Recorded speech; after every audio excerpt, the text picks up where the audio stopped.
আল্লাহ আপনি মেয়েদের বরকত হিসেবে পাঠাইছেন, কিন্তু আমরা মেয়ে হয়ে খুশি নাই আল্লাহ।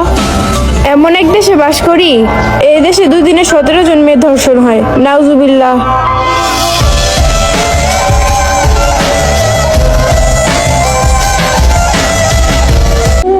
টিকটকে একটা মেয়ে আছে, আমি তার নাম বলবো না।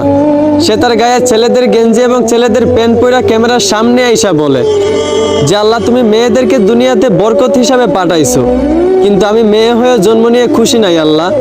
এমন এক দেশে বসবাস করি আমি, যেই দেশে 2 দিনে 17টা মেয়ে দর্শন হয়। তো আমি বলি কি আপু, তুমি ঠিকই বলছো, মেয়েদেরকে আল্লাহ দুনিয়াতে বরকত হিসাবেই পাঠাইছেন, কিন্তু ছেলেদের মতো শার্ট প্যান্ট পরা রাস্তাঘাটে ঘোরার জন্য না। আর তুমি মেয়ে হয়ে খুশি হইবা কেমনে? তুমি তো মেয়ে হয়ে ছেলেদের মতো শার্ট প্যান্ট পরা ঘোরাফেরা করতে মজা পাও, তো তুমি মেয়ে হয়ে খুশি হইবা কেমনে? আর এই দেশে দর্শন হবেই না কেন? যেখানে আল্লাহ বলছেন নারী তুমি পর্দায় থাকো, সেইখানে নারী সমান অধিকারের নামে রাস্তাঘাটে বেপর্দায় খোলামেলা চলাফেরা করে।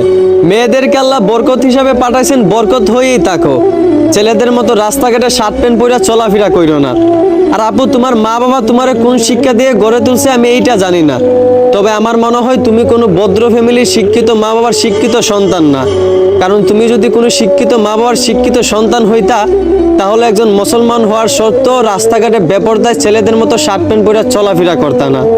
আশা করি আমার কথাগুলো বুঝতে পারছো। ধন্যবাদ।